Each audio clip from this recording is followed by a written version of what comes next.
Allah rəhmət eləsin mərhum sənətkarımız Yetim Eyvaz'a. Yağış yağır. Yox, yağma yağış. Yağma giden sənə əhsən, sənə alqış, yağma yağış.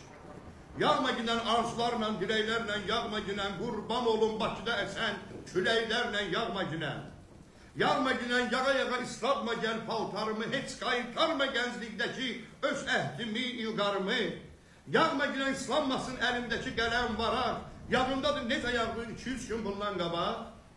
Sən yağanda damcıların səpilirdi üzümüzə, kanalizasiyalar işləmirdi, su qalxırdı dizimizə. İstəmirdi ki gedib girək evimizə, qorxurduq ki evə girsək ev aşacaq üstümüzə. Sən elə yağırsan ki, sən elə yağırsan ki, dilin yoxdur, ağzın yoxdur, necə deyim qanasan ki, sən yağanda bu milletin ümidlərini öldürürsən, adiyyatı orqanları gecə gündüz söydürürsən. Yağma yağış, yağma giden, dayanmadan qalaltıdan bu cərgiyə yağma giden, neyinki bu cərgiyə qurban olun, bu ölkəyə yağma giden, yağma yağış, yağma giden.